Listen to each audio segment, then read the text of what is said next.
আমার নাম পূজা। আমার স্বামী সৌদি আরবে ড্রাইভারের কাজ করেন, যার জন্য আমি তার অনুপস্থিতি খুব অনুভব করি। প্রতিদিন রাতে অনেক সময় আমি রোমান্টিক গল্প বা সিনেমা দেখি, যা আমার মধ্যে এক ধরনের আবেগ ও অনুভূতি জাগিয়ে তোলে। আমি সালমান খানের অনেক বড় ভক্ত ছিলাম, কিন্তু সেই অনুভূতিগুলো কিভাবে পূরণ করব তা বুঝে উঠতে পারি না। একদিন আমার ভাতিজার কথা মনে পড়ল, যে দেখতে বেশ সুদর্শন ও শক্তিশালী যুবক। তার বয়স ১৯ হলেও তাকে দেখতে ২৫ বছরের মতো লাগে, কারণ সে শরীরচর্চায় যথেষ্ট মনোযোগী। তখন মনে হলো, যদি আমার স্বামী দূরে থাকে, তবে কেন না এই একাকিত্ব কিছু আনন্দময় মুহূর্তে রূপান্তরিত করি। যেন আমার মনের আশা পূরণ হয়। আমার বিবাহ হয়েছে মাত্র ১ মাস আগে। আমার স্বামী সৌদি আরবে কাজের জন্য চলে গিয়েছে, যার জন্য তাকে সবসময় কাছে পাই না। তার এই দীর্ঘ অনুপস্থিতি আমার মনে এক ধরনের খালি অনুভূতি তৈরি করেছে। প্রতি রাতেই একা থাকার কষ্টে অস্থির হয়ে পড়ি, যেন আমার মনের অনেক ইচ্ছে অপূর্ণই থেকে যাচ্ছে। একদিন একাকিত্ব কাটানোর জন্য আমি সুন্দর করে সাজগোজ করে নিজের ঘরে বসেছিলাম। তখন ভাবলাম, আমার ভাতিজার সাথে কিছু সময় কাটালে হয়তো মন কিছুটা ভালো লাগবে। তাই তাকে ঘরে ডেকে এনে কথা বলার চেষ্টা করলাম। আমাকে দেখে সে হাসল এবং বলল, আপনি আমাকে যা বলতে চান খোলাখুলি বলুন, আমি সব শুনতে রাজি আছি। তার কথা শুনে কিছুটা বিস্মিত হলেও একটা শান্তি অনুভব করলাম, কেননা এতদিন নিজের মনের কথাগুলো কারো সাথে শেয়ার করিনি। অবশেষে আমরা দুজনেই গল্প করতে করতে সময় কাটানোর সিদ্ধান্ত নিলাম, যা আমাদের দুজনের জন্যই এক ধরনের স্বস্তি আর আনন্দের মুহূর্ত ছিল। তারপর বন্ধুরা, আজকের গল্পটা অনেক বেশি স্পেশাল। আশা করছি তোমাদের ভালো লাগবে। প্রতিদিন গল্প শুনতে চাইলে আর গল্পগুলো ভালো লাগলে ভিডিওটি লাইক, শেয়ার এবং চ্যানেলটি সাবস্ক্রাইব করো। আমার ছোটবেলা থেকেই বিয়ের প্রতি আগ্রহ ছিল। প্রায় ১২ বছর বয়স থেকেই আমার মধ্যে এক ধরনের আকাঙ্ক্ষা জন্মেছিল। স্কুল ও কলেজে বন্ধুরা মাঝে মধ্যে মজার ছলে বিভিন্ন রোমান্টিক গল্প বা হিন্দি সিনেমা দেখাত, যেগুলো দেখার পর নিজের আবেগ সামলানো কঠিন হয়ে পড়ত।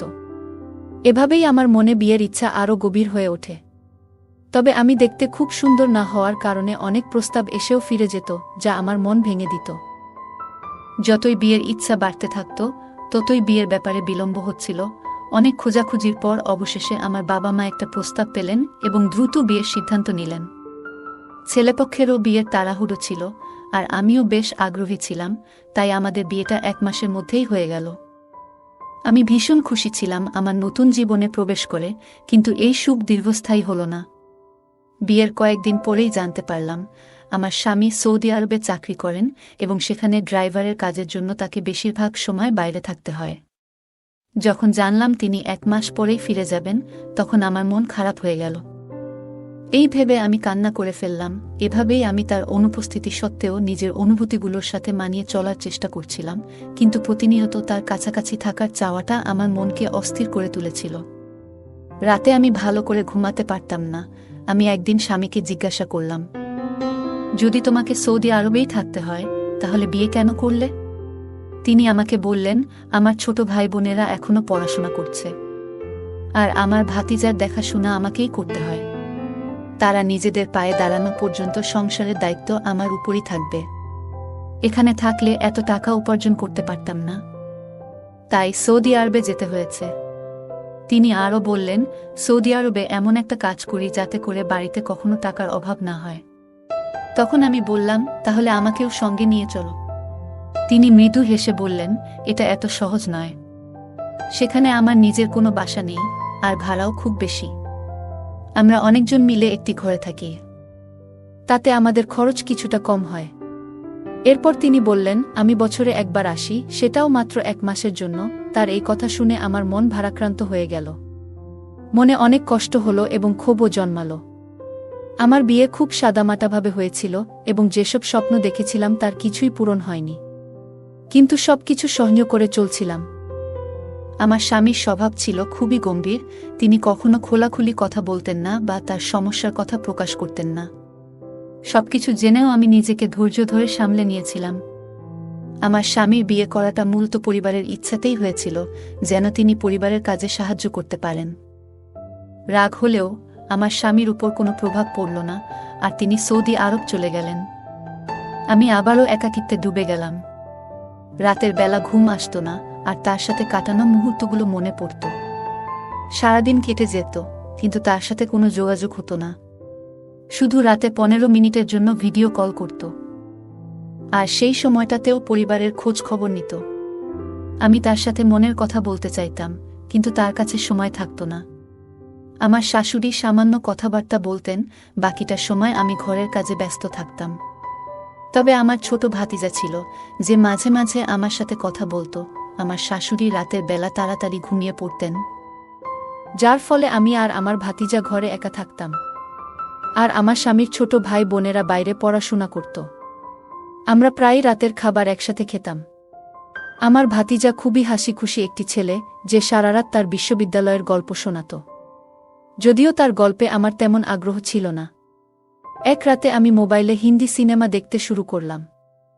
সিনেমাটি ছিল বেশ সাহসী ধাঁচের, আর দেখতে দেখতে আমি গভীর চিন্তায় ডুবে গেলাম। পরের দিন সকালে যখন ঘুম থেকে উঠলাম, তখনও রাতের সেই সিনেমার কিছু দৃশ্য আমার মনে ঘুরছিল। আমি কিচেনে কিছু কাজ করলাম এবং দুপুরের খাবার তৈরি করলাম। কাজের সময়ও সেই দৃশ্যগুলো আমার মনে ঘুরছিল। আমি রান্নাঘরে বসে মনোযোগ দিয়ে সেই দৃশ্যগুলোর কথা ভাবছিলাম। হঠাৎ অনুভব করলাম কেউ যেন আমার পেছনে দাঁড়িয়ে আছে। আমি ঘুরে তাকাতেই দেখি আমার ভাতিজা সেখানে দাঁড়িয়ে আছে, এবং সে সেই ভিডিওটি দেখে ফেলেছে। তাকে দেখে আমি কিছুটা অবাক হয়ে গেলাম, কিন্তু সে স্বাভাবিকভাবে বলল, চাচি, যদি খাবার তৈরি হয়ে থাকে তাহলে রুটি বানিয়ে দিন। আমি তাড়াতাড়ি মোবাইলটি বন্ধ করে রুটি বানাতে শুরু করলাম। তবে তারপর থেকে লক্ষ্য করলাম আমার প্রতি ভাতিজার আচরণ কিছুটা পরিবর্তিত হয়েছে। আগে সে আমার ঘরে আসতো না, কিন্তু এখন প্রায়ই আসতে শুরু করল।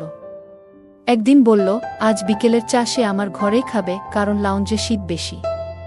শীতকালে আমার শাশুড়ির অভ্যাস ছিল যে তিনি বেশিরভাগ সময় নিজের ঘরেই থাকতেন এবং সেখানেই খাবার নিয়ে যেতেন।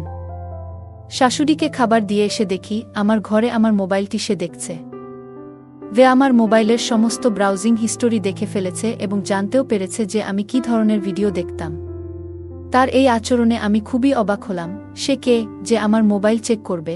আমি চায়ের ট্রেটা বিছানার উপর রাখলাম এবং নিজের মোবাইলটি ভাতিজায়ের হাত থেকে নিয়ে পাশে রেখে দিলাম। চা খেতে খেতে ভাতিজা হেসে আমাকে জিজ্ঞাসা করল, চাচি, আপনার কী ধরনের সিনেমা পছন্দ? তার এই প্রশ্ন শুনে আমি কিছুটা অপ্রস্তুত বোধ করলাম এবং বললাম, তোমার প্রশ্নের অর্থ কী? সে হেসে ব্যাখ্যা করল, মানে আপনার কি অ্যাকশন মুভি ভালো লাগে নাকি রোমান্টিক? আমি তার দিকে তাকাতেই সে বলল, রোমান্টিক সিনেমার মধ্যে একটা আলাদা ব্যাপার আছে, বিশেষ করে হিন্দি সিনেমায়। আমি চুপ থাকায় সে নিজেই আবার বলল, চাচি, আপনি চাইলে আমাকে বন্ধু ভাবতে পারেন। ভাতিজা চাচির মধ্যে বন্ধুত্ব তো হওয়াই স্বাভাবিক, আর আপনার একাকিত্বে আমিও পাশে থাকতে পারি। তার কথাগুলো শুনে আমি কিছুটা লজ্জা পেলাম এবং বললাম, আমার মাথা একটু ব্যথা করছে, তুমি চা তোমার ঘরেই গিয়ে খাও। যদিও আমি বন্ধুত্বপূর্ণভাবে মিশতে চেয়েছিলাম, তবু কিছুটা অস্বস্তি অনুভব করছিলাম। কথা বলার ধরন দেখে আমি কিছুটা বিরক্ত হলাম এবং কড়া ভাষায় ভাতিজাকে বললাম যে এখানে থেকে চলে যাও, সে নিজের চা নিয়ে তার ঘরে চলে যেতে পারে। সে বিনা দ্বিধায় কাপটা হাতে নিয়ে ঘরে চলে গেল। সাধারণত কাজের ফাঁকে ফাঁকে সে মাঝে মাঝে আমার সঙ্গে হালকা মজা করত, কিন্তু সেদিনের পর থেকে সে কিছুটা চুপচাপ হয়ে গেল।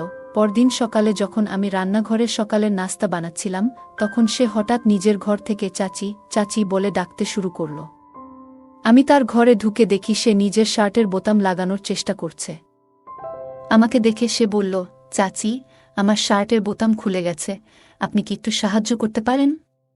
আমি কিছুটা দ্বিধা নিয়ে তার শার্টের বোতাম লাগাতে শুরু করলাম আর কাজের মধ্যে মনোযোগ দিলাম। কাজ করতে করতে হঠাৎ আমি লক্ষ্য করলাম সে আমার দিকে মনোযোগ দিয়ে তাকিয়ে আছে, যা আমাকে একটু অস্বস্তিতে ফেলল। একসময় যখন আমার চুলের একগুচ্ছ সামনে এসে পড়েছিল, সে নরমভাবে সেটি সরিয়ে কানের পেছনে রেখে দিল।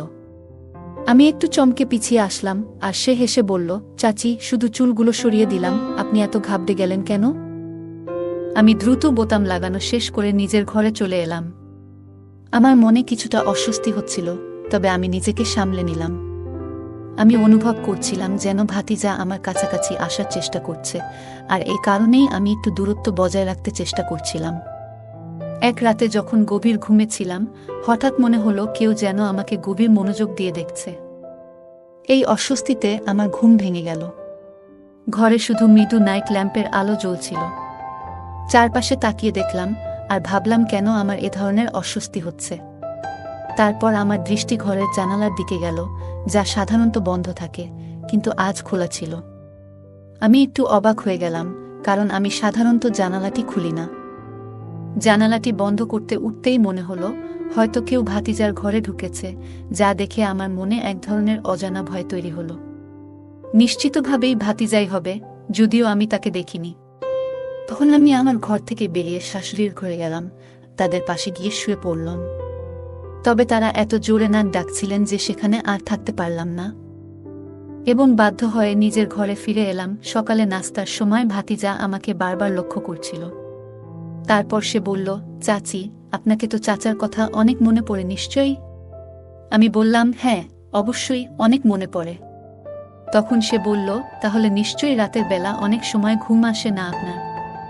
আমার ভাতিজা একদিন এমন কথা বলল যে, চাচাকে তো আপনি অনেক মিস করেন, তাই না? তাহলে ঘুমানো নিশ্চয়ই কষ্টকর হয়। তার এই কথায় আমি বেশ বিরক্ত হয়ে গেলাম। আমি তাকে কঠোরভাবে বললাম, তুমি আজকাল খুব বেশি কথা বলছো, এভাবে কথা বলা বন্ধ করো। আমার কথা শুনে সে চুপচাপ সরে গেল। পরের রাতে দেখি আমার ঘরের জানালা অদ্ভুতভাবে খোলা, আর জানালার কাছে ভাতিজাকে দাঁড়িয়ে থাকতে দেখি। এটা দেখে আমার খুব খারাপ লাগলো। পরের দিন তাকে জিজ্ঞাসা করলাম, তুমি আমার ঘরের জানালার কাছে কেন এসেছিলে? সে মৃদু হেসে বলল, চাচি, আপনাকে ঘুমাতে দেখে খুব ভালো লাগছিল। তার এই কথা শুনে আমার খুব রাগ হলো এবং বললাম, এবার থেকে এমন কিছু করলে তোমার চাচাকে জানাবো। সে আমার কথা শুনে একটু বিরক্ত হয়ে চলে গেল। পরের রাতে যখন আমি ঘুমাচ্ছিলাম, হঠাৎ মনে হলো কেউ আমার ঘরে আছে। চোখ খুলে দেখি ভাতিজা আমার ঘরে খুব কাছাকাছি দাঁড়িয়ে আছে। ভয়ে ও বিস্ময়ে আমি তাকে বললাম, তুমি আমার ঘরে কি করছো?